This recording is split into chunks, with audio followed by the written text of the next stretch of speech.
Hello and welcome to the interview. With me is a very special guest this afternoon, former U.S. Defense Secretary, Mr. William Cohen. Secretary Cohen, thank you very much for being with us. Good to be with you. On WION, and welcome to India. And let me start by asking, what is your reading of the current India-U.S. relationship? I think it's never been stronger. There has been a gradual increasing commitment to India starting back when President Bill Clinton was president and came here in 2000. President George Bush built upon that, as did President Obama, and now you have President Trump, who has, through his Secretary of Defense, Rex Tillerson, made, in my judgment, the most forward-leaning statement that I've heard about U.S.-India relationships. During the speech that I attended, sitting next to your ambassador to the United States at an institute called CSIS, of which I'm a board member, Secretary Tillerson gave a very comprehensive speech, and he said basically that yes, the U.S. will have a relationship with China, but the U.S.'s future rests with a U.S.-India strategic partnership. And that meant sharing interests, ideals, opportunities, and basically threats. And so I thought it was a very thoughtful statement and a very forward-looking statement, and one that had not been made in quite that, with that clarity in the past.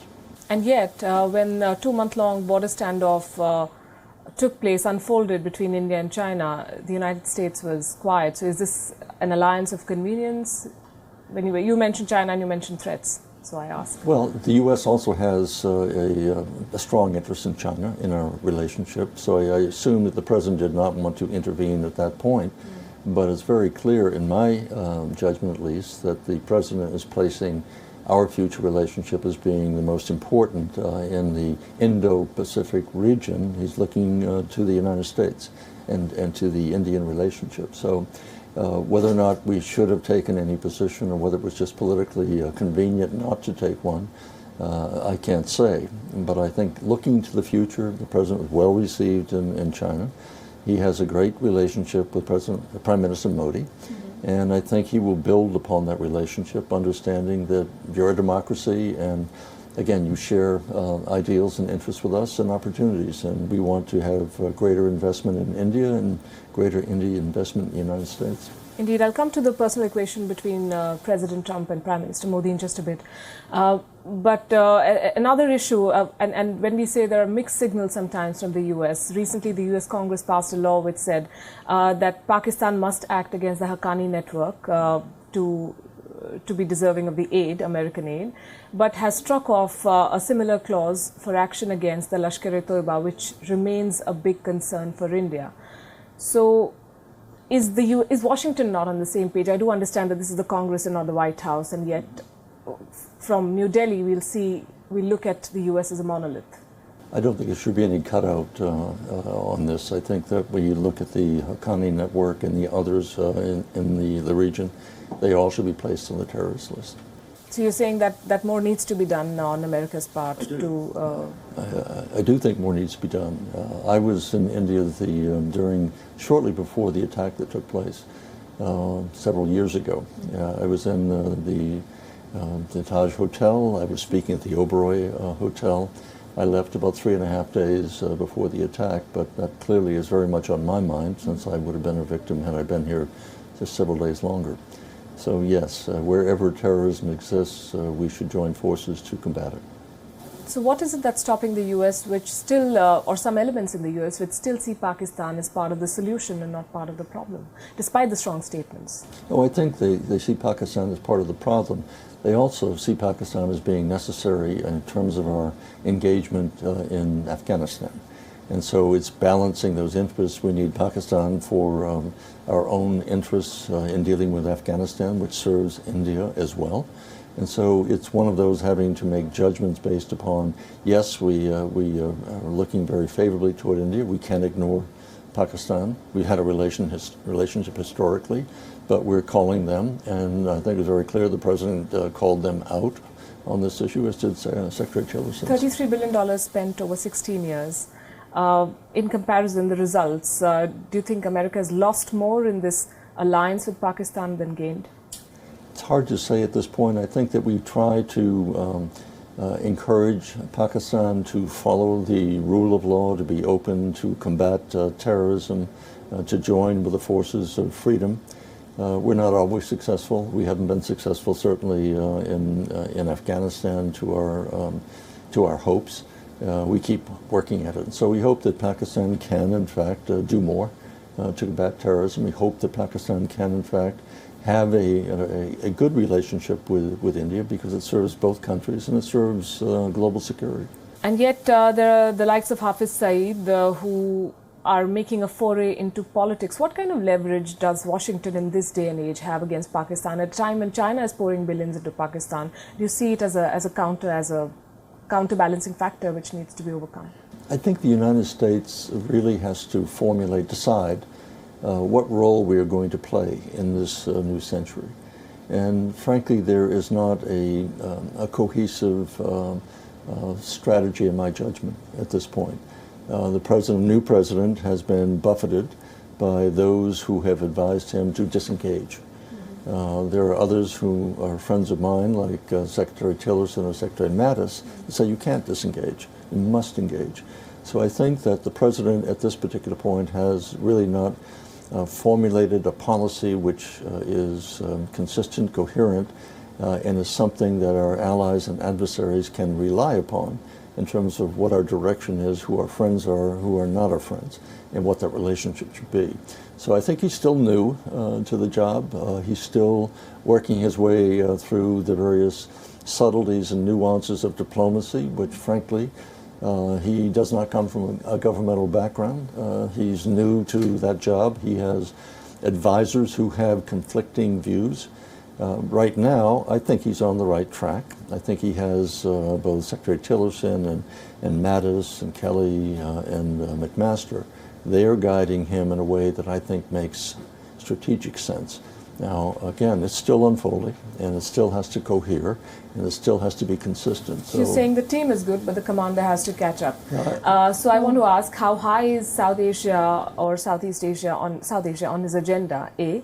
And since you've said that he's new to the job and he's new to diplomacy, is he showing the willingness to learn on the job, do you think? Do you think his heart in the right place? Well, I think he is learning on the job, so to speak, because he has changed many of the positions he took during his campaign. Now, that's not altogether unique. People on the right and the left make promises that really are quite unrealistic when it comes to governing. But if you look at all of these statements that were made during his campaign, he's practically reversed every one of them. And he's listened to the advisors who say, this is the policy, the way forward. These are our relationships. And so I think he is, in fact, altering his own basic instincts, I would say. He's very an intuitive type of individual who relies, as he likes to say, upon my gut. Well, we want more than that. We want more than gut instinct. We want to have a thoughtful policy that really reflects our best interests and those of our allies. So to that extent, he's learning on the job, in my opinion, in terms of how he conducts himself in that office. I've been openly critical of things that I think are not in our best interests in terms of what is said or done. On the other hand, I give him great credit for having put together a national security team that I like and feel very comfortable with.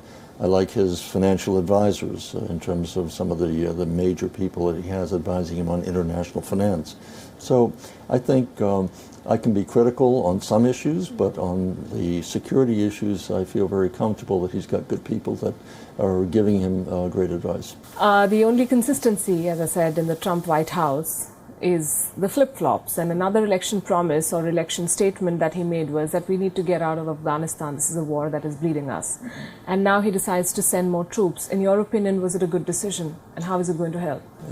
It was a good decision from my perspective. I think what his military advisors are persuading him to recognize that when the United States leaves, there is a vacuum that's created that other people or parties or interests move in that are not necessarily consistent with our own objectives. So I think when we pull everyone out of Iraq, there were consequences. If we pull everybody out of Afghanistan, consequences. So I think the military has been right to recommend that we have to have a presence. We have to continue to train and help equip the Afghan people to be able to defend against Taliban and others. So I think it was the right decision. I don't think that was his initial, quote, instinct. His instinct was to get out. He has advisors who want to disengage from many types of engagements, on the commercial side, on the strategic side. But I think it's a mistake to do that, and I am pleased that he's seeing that he's willing to adapt. But is anyone even talking about a deadline? Are they even looking at a deadline? No, I don't think they should be talking about a deadline. I think it's one of the problems we've had in the past. You set a deadline and everybody focuses on the deadline, and then your adversaries focus on the deadline. So you make a commitment, you say we're there until you can defend yourselves adequately. It could take a year, it could take 10 years. I don't know what the time frame is, but the minute you set a deadline, then you have the clock starts running, people's expectations start to build on that. Your adversaries certainly say, let's wait until we come closer to that 1 year, 2 year, or 10-year period, and then we'll focus our resources when they're getting out. So let me rephrase this. Is there a deadline that the administration has which it hasn't shared with the world, according to you? I don't know that there's a deadline that the president has. I don't think if he has one, he should say it publicly that we're getting out as of X date. I think that is a mistake. There's another war that the U.S. is engaged in, and recent reports say that all the foreign players in Syria are striking deals with the ISIS. So it seems that they went there to fight the ISIS, and now they're striking deals with the ISIS and saying, okay, this is our region, leave this region and be someone else's problem. And so this is a city that has been liberated. But essentially, those fighters are very much in the country, just being pushed from one corner to the other. So what are they there for? To fight the ISIS or to milk the resources? We were there to fight the ISIS. I think, again, mistakes were made in how we dealt with Syria from the very beginning.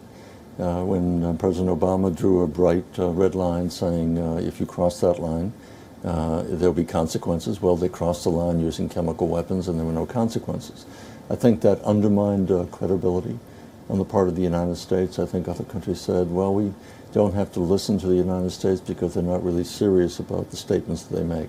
So I think we paid penalties for that. And now you have Russia that has moved in and has set up a permanent base there. They've been based there, but now it's pretty firm in both naval and land.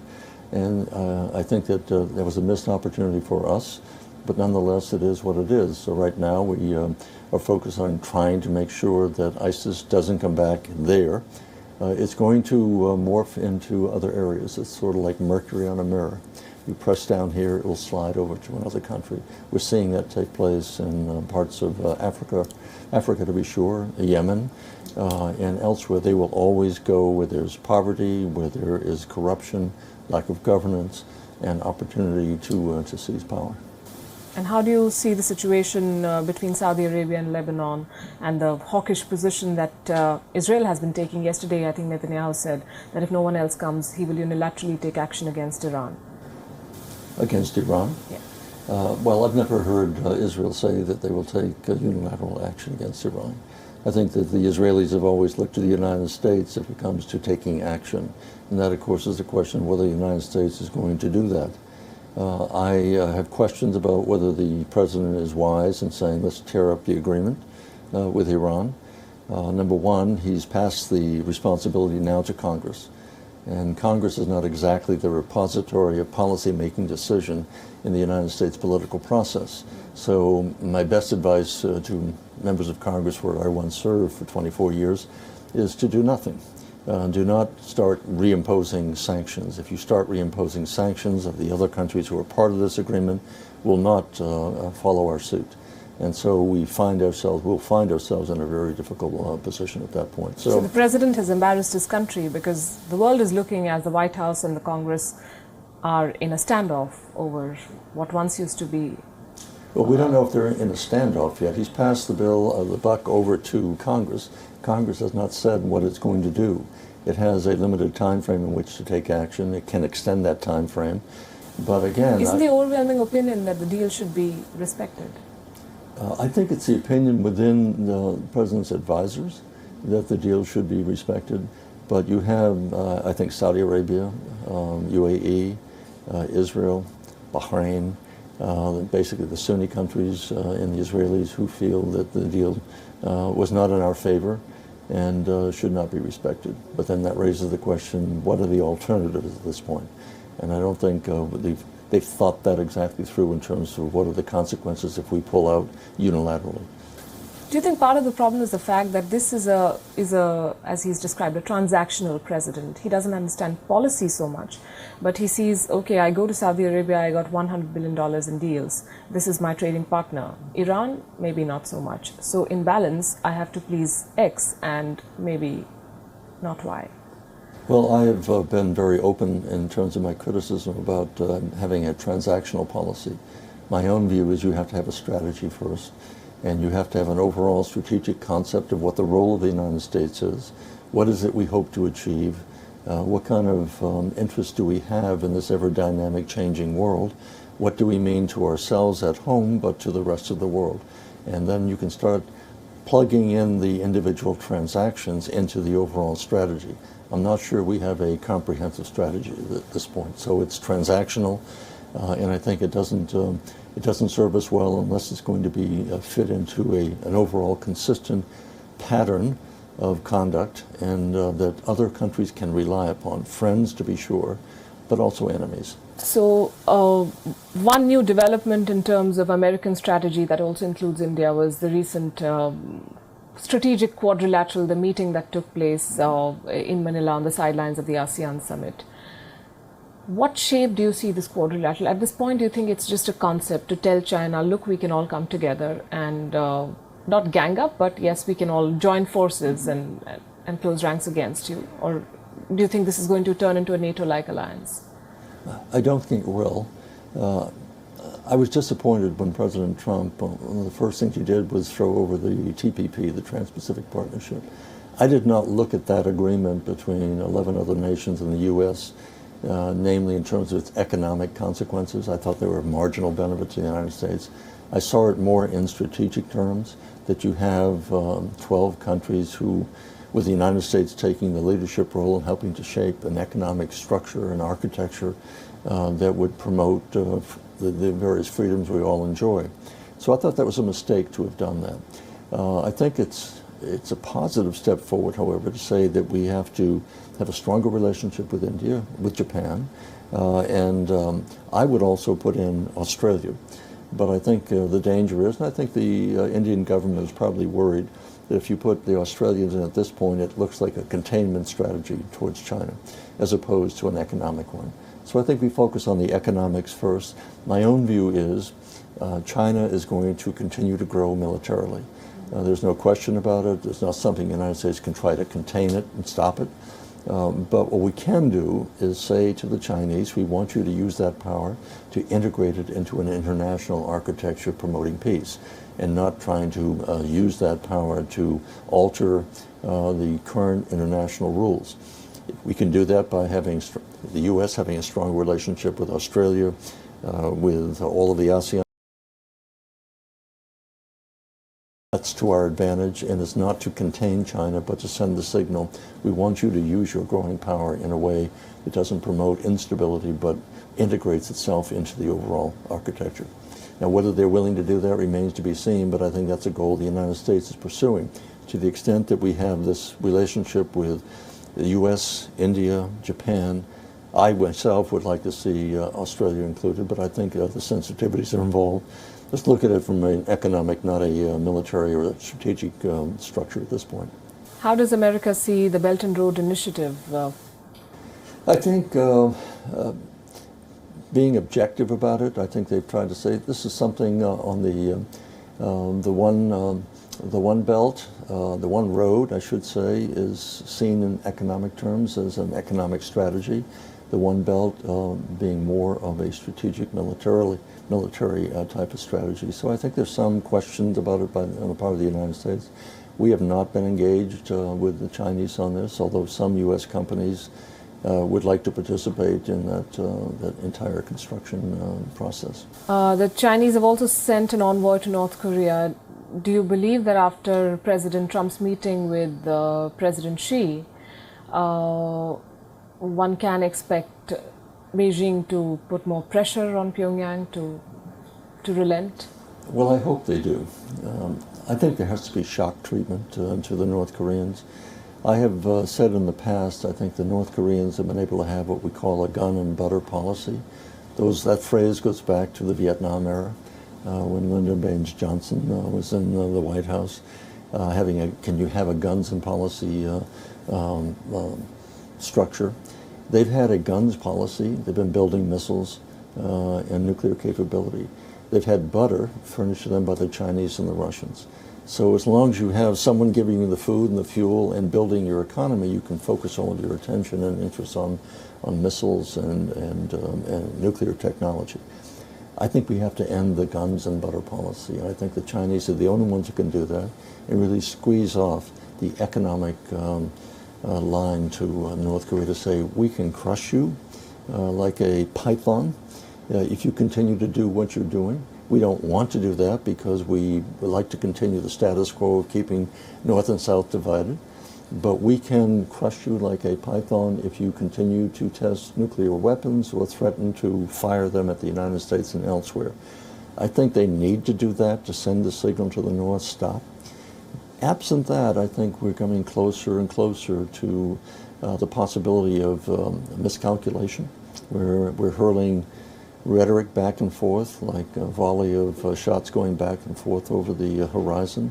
I don't think that's helpful. I think that the United States has made it clear through Jim Mattis, Secretary Mattis, and Secretary Tillerson, we want a diplomatic solution, but we are fully capable of dealing with the military if we have to. So while you talk about a diplomatic solution, their president shoots tweets, which are extremely undiplomatic. Do you think Donald Trump's approach to this crisis has been counterproductive from the word go?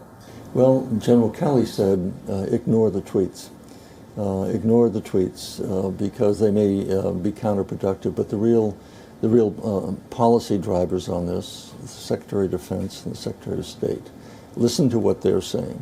They're saying we need to find a diplomatic solution. The answer is not found at the end of a bomb or a bullet. And so we're counting on the Chinese to reinforce that. Secretary Tillerson was also in Myanmar, and the general sense is that while he accuses the junta of the excesses, he stopped short of accusing Aung San Suu Kyi of not doing her duty. Is that a deliberate part of a plan, that this is one icon we've propped up and we cannot be seen to be deserting her, and so we'll not crucify her, but we will partly address the problem then? Well, I think that's part of diplomacy as well. It's balancing of interests. Would it be in our interest or anyone else's interest to attack her for failing to measure up to high expectations in dealing with this issue or others, and thereby have the military take over once again? Is that something that would serve the greater interests of the region? I think not. So I think that that's the art of diplomacy, of weighing interests and saying, what is the long-term interest that we can pursue? How do we articulate that in a way that sends the signal of what we would like to see happen, but also recognizes there are counter pressures which would be adverse to our interests? So that's the art of diplomacy. Right, now let's come to the equation between Prime Minister Modi and President Donald Trump. And would you say that under the current dispensation, India is more, I don't know if adventurous is the right word, but not sticking to its non-alignment policy and really standing up for what it wants? Well, I think India is still sticking to its non-alignment policy. I think that we have to be sensitive to that. We want a closer relationship. We do not want it to be seen as an anti-China relationship. We're not trying to play an India card against the Chinese. I think that would be a big mistake. I think the Indians themselves would see that as a big mistake for us to seek to do that. We can have a strategic partnership. We can share technologies. We can help build each other's economies. We can certainly build up our military capabilities that share some interoperability, given the fact that obviously there'll be some diversification on the part of the Indian government in that. But I think that makes sense in a very turbulent world in which you do have a rising power in China. You no longer have a bipolar world in terms of, or a unipolar world in terms of the United States being, quote, the sole superpower. So the world is changing. That means we have to strike relationships with countries that share our interests and ideals. And from that perspective, I think it's a very strong statement coming from the President. I look forward to it. I think it's in our interests. I think it's in India's interest. I think India has a long way to go to start rebuilding its capabilities that have not been as robust as they should have been. They're changing, opening up, modernizing, reforming the business policies of the Indian government. So I see it as a very positive development, and it's kind of all unfolding in due course. We'd like it to go faster, and I'm sure many in the Indian population would like to see it go faster. There's still some apprehension about should we be this close to the United States, and I would say, is there another country you'd rather be close to without saying you're aligned with us than the United States? I would say I think not. I think that we are still a great power in the world, and I think we carry lots of weight in much of the world. And I think India can benefit from that to the extent it feels it's still maintaining its total independence, total sovereignty, and non-alignment status. And you said that you've been coming to India almost once every year. How have you seen the country change, and what do you think about the air that you're breathing in Delhi? Well, it's actually much better than I thought that I was going to come to, because last week or 2 weeks ago was really quite bad. Listen, it's just something that I face when I go to China as well. The air pollution levels are pretty high there when I go, and that's part of the industrialization policies that have been pursued. This is something that India is going to need help with, and it's not going to take place overnight, but you cannot continue to have a country where the people are getting sick based on the levels of pollution. It means lots of investment in the infrastructure, lots of investments in environmental policies. Can't turn it around overnight, but I think everybody recognizes this is not a good situation. We have to have healthy children, healthy people, a healthy workforce, and we're not going to be attracting investment in our country unless we can show that we have a clean environment. So everyone recognizes it.